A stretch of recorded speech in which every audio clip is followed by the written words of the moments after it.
All right, good evening. Glad we're back together in person. Mazel tov to Michael and to Edie on Chasana, Baruch Hashem. We are on Pei Chesamid Beis on the first of the long lines, last word on the line, Shor b'mechubar minolan. We've been discussing, if you can imagine a matrix box where on the x-axis where we have Shor and Adam, and on the y-axis we have mechubar and talush. So that's what we've been discussing is the Mari Mekomos that allow for people and or animals to consume food that they have worked to harvest. That's what we've been discussing. And there's been just a lot of Mari Mekomos. This is based on a Mishnah from the bottom of Pei Zayin and Aleph. This was the Mishnah that snapped us out of our beautiful Divrei Agadata and back into Halacha. So let's continue with that. We're going to be discussing this again for the whole day today. And that will bring us to the very bottom line of Pei Chesamid Beis. We should finish by the 9:30 Mar for those who need it. Says the Gemara, again, Pei Chesamid Beis, first of the long lines. Shor b'mechubar minolan. How do we know that a shor is allowed to eat fruits or vegetables that it harvested that were mechubar? Says the Gemara, Sekal v'chomer me'adam. U'ma adam she'eno ochel b'talosh ochel b'mechubar. A person, a human being who's not supposed to eat b'talosh, he is allowed to eat b'mechubar. Shor she'ochel b'talosh she'eno din she'ochel b'mechubar. Very good. So we have a beautiful Kal v'chomer Zamar Makom. Says the Gemara, not so simple, because it's not true. When it comes to an Adam, there's a din to save a person, to keep him alive. There's no such din by a person. So maybe, says the Gemara, you can't make a Kal v'chomer from a shore to an Adam or from an Adam to a shore, because those two things are not a level playing field. And that's one of the things, just a good, yesod in learning, is that by a Kal v'chomer, you have to be making a Kal v'chomer from apples to apples. So whenever, and that's why the Gemara says, Ika lemifrach X, Tomar b'Y, we're always going to see that in the Gemara when we have Kal v'chomers, because one of the things that's fundamental to a Kal v'chomer, and just let's remind ourselves, Rabbi Shmuel Omer, it's the first one, it needs to be a level playing field. So the Gemara says perhaps it's not a level playing field. Says the Gemara, maybe it should be a level playing field. Maybe we should say we do have to save a shore. All right, what does that mean we have to save a shore? 5 lines from the bottom on Pei Chesamid Beis. So when it comes to a person, there's no din to stop a person from eating, and but you are obligated to keep them alive. So says the Gemara, then shor so but a shore who you do have to be worried about putting a chasima on them. So therefore, to this the Gemara says, Omar Kra, stop comparing shore to a person. They're not the same thing. There's a discussion in the Rishonim whether or not an animal has a neshama in a proper way. Is the nefesh bahamis? Well, these are discussions in all those kinds of svarim that I don't know. Huh? I don't even know what the word is. I remember seeing like an Orach Chaim or a Kli Yakar, one of those commentaries. I don't mean to be flippant about it. I just don't remember which one. One of those commentaries that was discussing whether or not, I think it was in Parshas Vayeshev, about whether or not an animal has a neshama. Either way, the Gemara is saying, stop comparing these two things. They are apples and oranges, no kal v'chomers, no nothing. So then we're back to our question. Again, how do we know that a shore is able to benefit from and eat from items that were used to be mechubar? Because there are extra words. This is from the pasuk that we can see here on the side of the page, which is Kisavobe Kamas Re'echa v'Katafta Malilos Bi'adecha v'Chermesh Lo Sanif Al Kamas Re'echa. Same pasuk, 2 re'as, Beis Pa'amim Im Eino Inyan Le'inyan La'adam B'Mechubar. The pasuk itself is talking about people, and because it says re'ah twice, and only one of them, could be helpful for an adam who is eating mechubar. So therefore, Tneu Inyan L'Shor B'Mechubar. We should then extend the word re'ah to another case, which is shor b'mechubar. Ravina argues and says as follows. Ravina Amar, no, lo adam b'talosh lo shor b'mechubar tzrich likra. The case of a man eating something b'talosh, and the case of a shor eating something b'mechubar, it actually does not need specific psukim. Because the pasuk says lo sachsom shor b'disho, that you're not supposed to be machsom, you're not supposed to be putting on a muzzle for a shor as it threshes. Michdi tapa Pei Chesamid Aleph. Kol mili isnu b'chasima the alfinan shor shor mishabes. Everything is included when it comes to chasima. Everything is allowed to be eaten. So therefore, if that's true, says the Gemara, imkin nichtov rachmana lo sidosh b'chasima. Why does it say lo sachsom shor bidisho? Why do we say shor? Shor dechazov rachman alamali la'akushe, to compare chosem lenechsam v'nechsam lechosem. It's to compare the chosem, the one who would in theory put on a muzzle, namely a man, lenechsam, to an animal that has the muzzle put on. So again, we're comparing man and animal yet again. Mach and v'nechsam lechosem. Ma chosem ochel b'mechubar, just like a man, the chosem, is able to eat b'mechubar. Af nechsam ochel b'mechubar, so can an animal. Just like an animal can eat betalush, af chosem, so can a man, he can also be ochel betalush. So it's not a shiur to what we said earlier, because we did say earlier that there's no comparison, because that was the previous answer that belonged to one of the shitas. The Gemara presented this answer where we started off today, but Ravina clearly doesn't agree. So it seems to be that there's a machlokas fundamentally, if it's even comparable to say man to animal, animal to man. The first answer we saw doesn't like it. The second answer that we saw doesn't care, doesn't bother, because we said reacha, reacha, and the word reacha was talking about a person. We extended it to an animal. And the third answer, pashut, that's black on white, does not mind the comparison at all. That brings us to a collection of brisos. We are going to see 4 brisos in a row, all of them talking about daish, based on the pasuk of lo sachsom shor bidisho, that you're not allowed to muzzle an animal while it's threshing, while it's going through the process of the field. Tanu Rabbanon, Bryce number 1, daish. What does the pasuk mean when it says daish? And if you have the Gemaras that adds the psukim on the side, it's actually not the word of our pasuk. It says daish, but the pasuk says lo sachsom shor bidisho. The Gemara says ma daish meyucha davar shigdule karko poel ochelbo. Just like when it comes to threshing, what is unique about it is that it grows from the ground and a worker can eat from it. Anything that grows from the ground, again, this is another marimakom to teach us what we were learning the other day about the permissibility of a person to eat from that which he is harvesting. Yatza, this comes to exclude hacholev, an animal that's milked. Mechabetz is when there's whey that is separated from the milk, and megabein is gvina, is making cheese. Back in the day, they used to make cheese by putting milk inside the stomach of an animal. They'd close up both ends and they'd shake it. And the enzymes, I think it's called rennet. Does that make sense? And the rennet would be available in the walls to help curdle the cheese.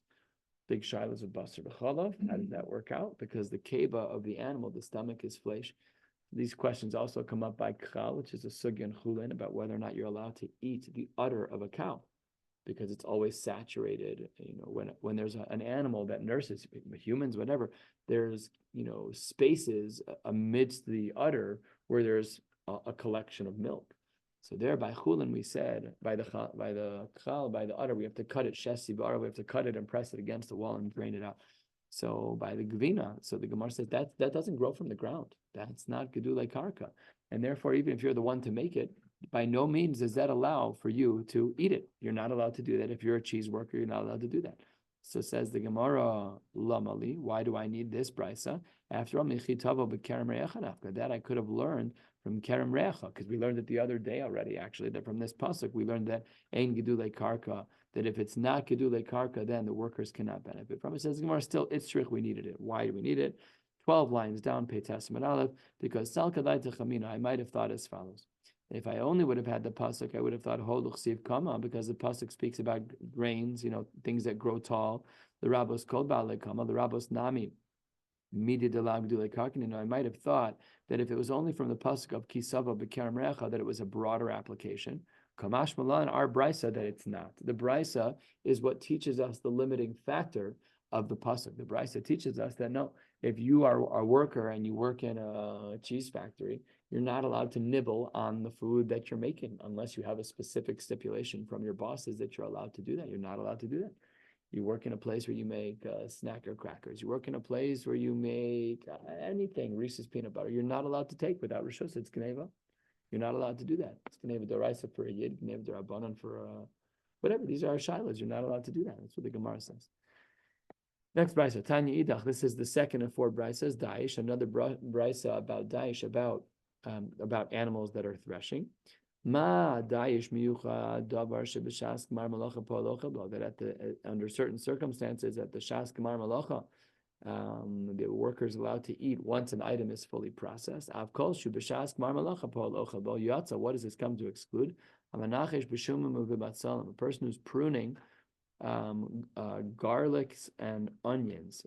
Pruning, we know, is removing the dead weight. It's removing bad leaves, those kinds of things to give more space and to create for a healthier looking growth.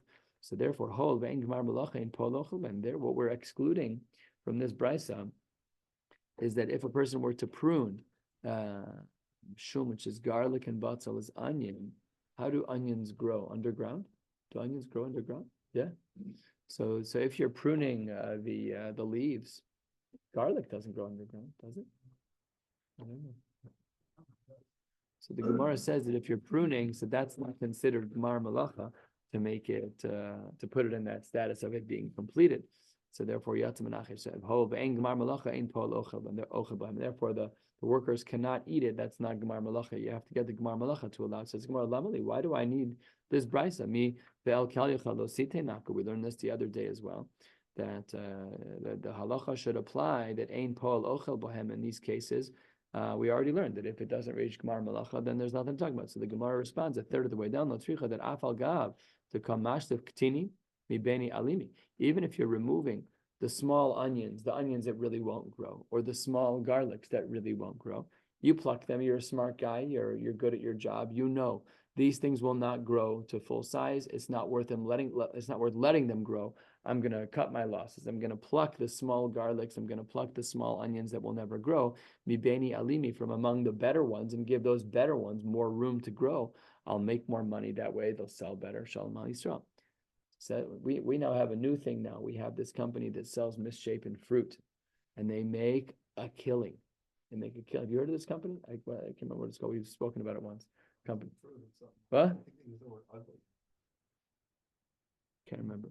But like they make so much money because they take them and they buy them for pennies on the dollar and they sell them for a couple more pennies on the dollar. And Shalom al Yisrael, they make a lot of money. So here the Gemara says that I might have thought that even though what you're plucking is not dead weight, you're plucking actual shum, you're plucking actual batzal, actual onions. Maybe that's Gemar Malacha, Kamash Malan, it's not Gemar Malacha. Third brisa, Tanya Idach, Daish, the pasuk says, Lo sachsum shor b'disho, Ma Daish meyuchad, Davar shelo nigmar malachto, Lemaiser polo chilbo, that something that is not yet nigmar malacha to the point that you're chayiv meiser, that a worker can eat it. This is talking about the time between the completion of the work of harvesting, but prior to the point of it being chayiv and meiser. We discussed this last night. That is it Pnei Habayis, or is it the Chatzir before Machlokes Rav Yanai and Rav Yochanan that we saw last night? So what's the exclusion from this bride? For a person who has selected out dates and figs,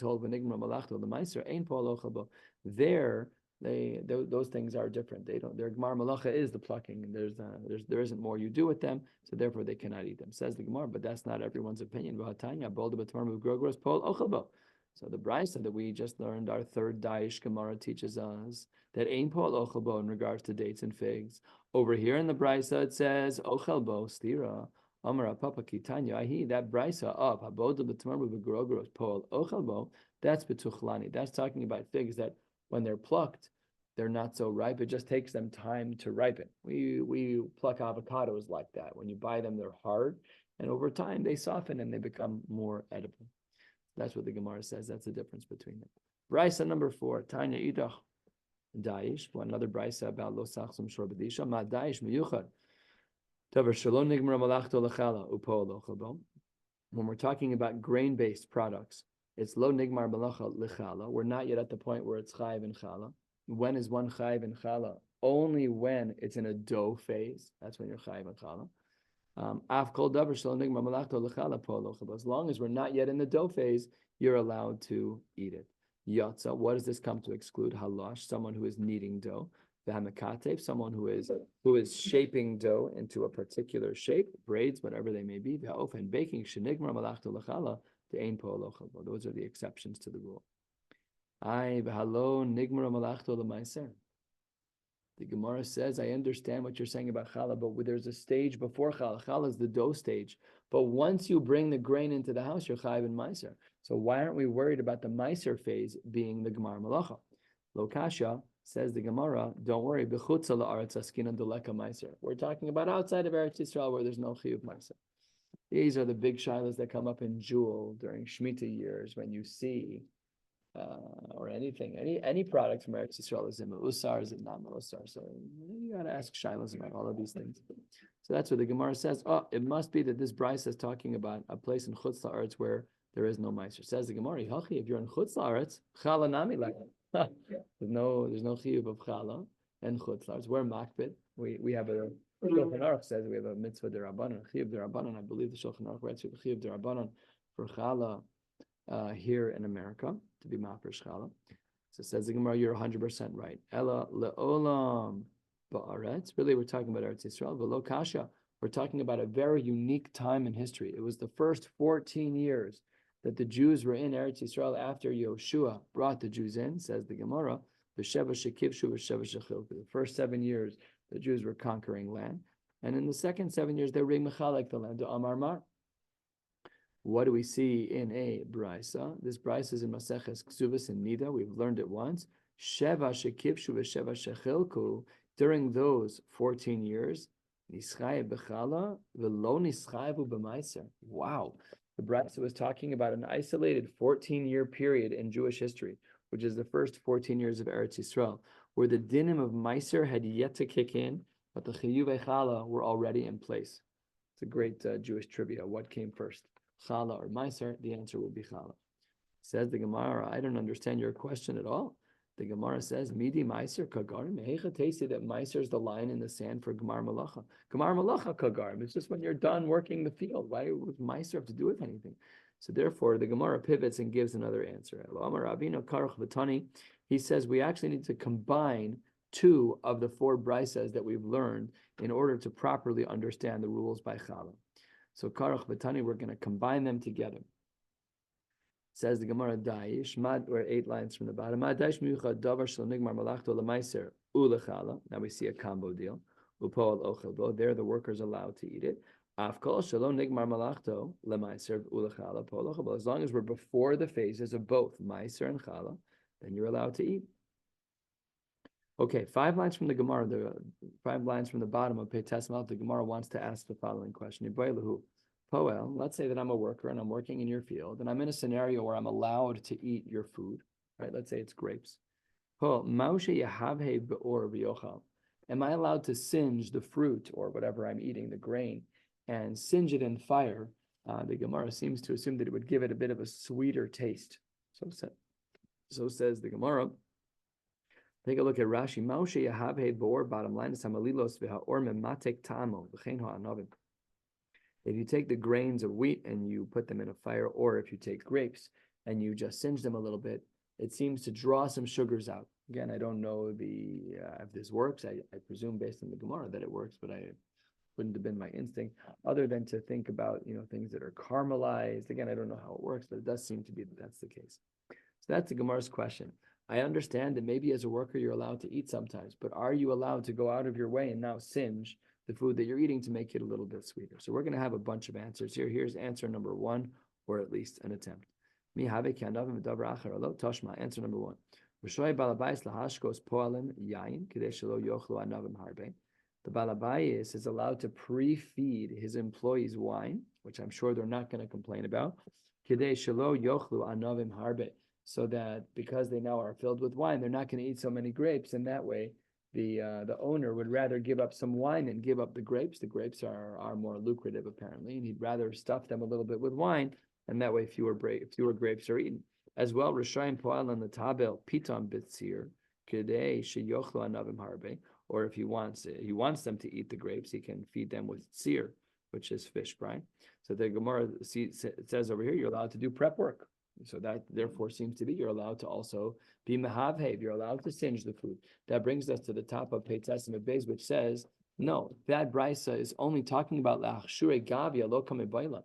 That brisa is talking about how the bailim want to treat their employees so that they eat or don't eat certain foods, but that's not really an option of the employee to choose if he's going to singe. That's about the employer choosing what to do to prep his employees. Ki kame bailam la'achshure pira. We're talking about the Poel who wants to be machshir of fruit.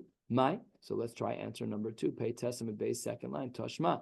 Po'alim ochlen anavim beroshe umnio shelahem. Workers are allowed to eat anavim beroshe umnio shelahem at the end of the rows. What is this talking about? Take a look at Rashi, 5 lines down. Roshe umnios, roshe shuros hakerem b'lashon arami, utsaisa uvilaz urdan. And what the Mefarshim here explain is that it got more sun. It was at the end of the row, and again, I don't know what the Metzia is, but they got more sun, so the fruits were a little bit bigger. So no problem. Says the Gemara, the Poalim are allowed to eat those. Ubilvad she lo yehav havu be'or. So here we see black on white in a brisa that they're not allowed to singe the fruits. You ask, can they singe the fruits once they're allowed to eat it? Here the brisa says, no way. The Gemara says, you're right, they're not allowed to. But maybe it's not because there's something inherently problematic with singeing the fruits, but rather hasam mishum bittul malacha. Because if you're working the field, it's one thing if you make a borei priyates and stick the grape in your mouth. But now you got to go into the kitchen, you got to put them on a spit, you got to go put it in the bar. That takes a lot of time. That's bittul malacha. You're not allowed to do that. So perhaps when the brisa says wilvad shelo yahavhu be'or, wasn't the din in singeing fruit, l'shem singeing fruit, but it's bittul malacha. You're not allowed to on your work day. They said you're allowed to go make your lunch. You don't get to go out for 4 hours for your lunch. You gotta take your time and go back to work. So that might be the concern. Kikami Bailan says the Gemara, okay, I hear your answer about bittul malacha, but let's say that a person's wife would do it. Let's say I'm working the field and my wife knows that I like eating singed grapes. So I give her the basket and say, I got to go back to work. Would you mind singeing the grapes? Yes or no? Again, we're just drilling down to get to our exact question. Are we allowed to singe the fruits once we're allowed to eat them? Toshma, third answer, 6 lines down, Peitas Beis. Lo yahave be'or be'yochal, you cannot singe it. Lo yichmor be'adama be'yochal, you cannot bury them in the ground and then eat them. If the ground is very warm, let's say a hot summer day or after a stretch of many weeks, the ground is 60, 70, 80 degrees, pretty warm. So you have a cold food, you want to warm it up. We don't do this because we have heating elements in our house, but they would heat things up this way. Below parachal gabe silviocha, you can't crack things over rocks in order to eat them. Aval mafrech al yad but you can't break something with your bare hands. What do we see over here? We said lo yahav hed ba'or v'yochal in the beginning of the brisa. Says the Gemara, no, hasam there as well mishum betul malacha. Same exact issue. You're right, it can't be done. But are we saying that it can't be done be'etzem, that we're not allowed to singe? What if the fire was right next to me? The brisa only says it's not allowed, but it might only not be allowed because of betul malacha. And hachanami mistabra, it's actually logical to assume that this brisa is talking about a case of betul malacha. If what you're saying is that he wanted to singe them in order to make them sweeter, so says the Gemara, I don't understand. Sela maimatuke pirika. How does cracking it over a rock make it any sweeter? That's what was one of the cases in the brisa. So says the Gemara, and this I don't know what to tell you, but the Gemara says, it does improve the flavor a little bit, even if you're just going to break it over. I don't know what that means. I don't know idea, but that's what the Gemara says. We don't know what any of the fruits. No clue. Everything is perfected when it gets to jewel. We're done. We're not agricultural minded people. Exactly. It actually, what David is saying, It's the grapes, and that's it. You know what I mean? I don't even rinse grapes. I'm too lazy. Actually, scientifically, I think I can understand this. You take a fruit and you crush it, you have a lot more surface area, so that when you're eating it, you're more likely that it's more likely. You're saying you're the fruit flattening it flavor. out. You're flattening out. Not necessarily crushing it. It's releasing all the juices. There's a lot more surface area touching the taste buds on the inside of your mouth. So you're saying this was your crushed ice theory when we were little kids. Like crushed ice theory is much more surface area of ice to liquid, so it cools it off faster. So if you take a strawberry, which has a surface area of X, and then you make it 3 times that surface area, maybe, Dad, time to write your sefer. Yeah. It's time. Divrei Shmuel. Another chapter. It would be a very short 1-page sefer. That's the problem. Okay, I'll read it. Next, 12 lines down, a quarter of the way down. Answer number 4. Tashma, Paul and Shayu Odrin b'tehinim, they were harvesting tehinim. V'godrim tamarim, they were harvesting tamarim. Ubotzrim ba'anavim, all of these words are specific harvest words for each of these things. Umoskim b'zeisim. Harailu ochlam upturim, you're allowed to eat them, no problem. Shatorah zich salahem, you're allowed to eat them. B'pitam lo yachli, you can't eat it b'pitam. Ela im kein not l'rishus mibalabais. There you need to ask rishus, but what does the Gemara say? Below yispos b'melach the yochal. You are not allowed to dip it in salt and eat. That seems to be restrictive. That seems to be that we're not allowed to be singeing. We're not allowed to be dipping. Just eat the food that they gave you. The Gemara says, "Melach vadai ke'anavim v'davar acher damim." If you have salt, that goes back to a concern we saw a couple of days ago of grapes and other things that we don't allow. But perhaps we cannot infer from here anything about singeing the fruits. And the Gemara concludes here without answering the question. We do not know. We started on the bottom of Pei Testament Aleph with the question of the Ibayalu, who are we allowed to singe fruits when we're allowed to eat fruits? The Gemara does not conclude. And now we pick up on the last comment about dipping things into salt. We said v'lo yispos b'melach v'yochal. We just said in our brisa that you're not allowed to dip something into salt and eat it when you are a worker. The Gemara then says halfway down on Pei Testament Beis Uriminu, we have a brisa socher esapoa. I hire a worker to hoe and to clean up under the olive trees. He's not allowed to eat. If your job was not to hoe under the ground, but to harvest, if your job was to crush, if your job was to gather, the Torah allows you to do that. Let's continue in the brisa. Kotzatz, let's say that you and the poel and the bailam, they agree. So achas yochal. You're allowed to eat them one at a time. You cannot eat them two at a time. We don't want you to overconsume people's food. However, the sofas b'malach tochal. And then the last line says that you are allowed to dip things into salt. So ahaya, which part of the brisa were we talking about? Ilema asefa, if you want to say it's in the case of kotzat that you're allowed to dip it in salt. Well, once you agree that you're allowed to eat, kevan the kotzat, it can't be that the line of sofas b'malach tochal is talking about a case of kotzat. So therefore, elalava resha must be talking about a regular worker doing regular work, and we therefore he's allowed to dip in salt. So now we have the steer in brisas. The previous brisa said you're not allowed to dip what you're eating in salt. This brisa seems to say you're allowed to dip what you're eating in salt, no problem. So we'll see two answers here. Amar Abaye, we're 3/4 of the way down. Amar Abaye, lo kasha kan ba'aretz kan b'chutzlaretz. It depends where you are. If you're ba'aretz and kavas svisa, then the dipping makes it a kvius and makes it into something that's really not allowed and that you should not be able to. B'chutzlaretz, when you're outside, when there is no halachic parameters of Gemar Malacha, and that doesn't really matter. So lo kavas svisa. So then the dipping doesn't create a kvius at all, and therefore it's allowed in chutzlaretz. Amar Rava. Rava says, well, what are you talking about? Miika midi de be'eret kavas svisa midoraisa uchutzlaretz lo kavas svisa mutar lechatchila. That doesn't work.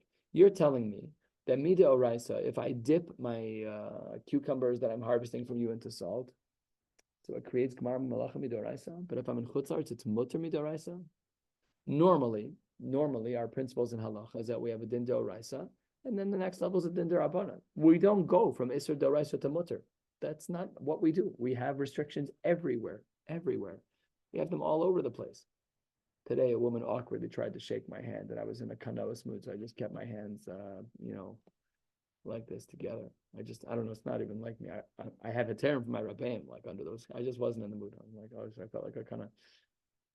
So I explained it to her. I said, the only people I touch are my wife and my kids, and that's it.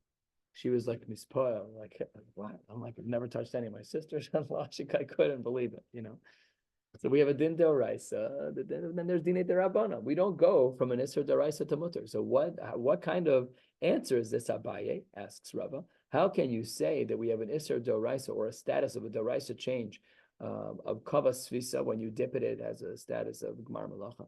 Masha'inkin and chutzlaretz is totally mutter. So therefore, Rava rejects Abaye. We're heading to the last line of the page. Amar Rava, bein ba'aretz bein b'chutzlaretz. It doesn't matter where you are.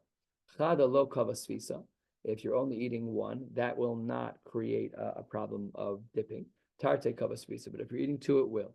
Kotzatz. If you and the bailam, if the worker, if the poel and the bailam agree.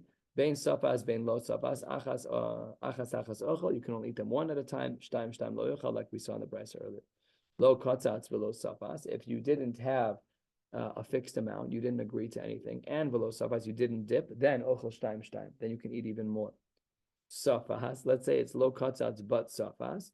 And then you dipped achas ochel shtaim lo yochel. Ve'afal gav denoto rishus mibal habayis. Even if you got permission from the bailim, you're still not allowed to do that.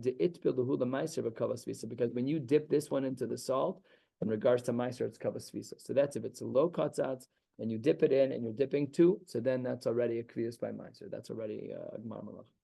And then lastly, the Gemara says, "V'tarte dekava svisa minola." How do we know that when you're dipping two things, that automatically when you're dipping them, it's kava, that the dipping makes it into something real, into meiser? Amar Rav Masna, Amar Kra, ki kavsam ki amir gorna, the plural.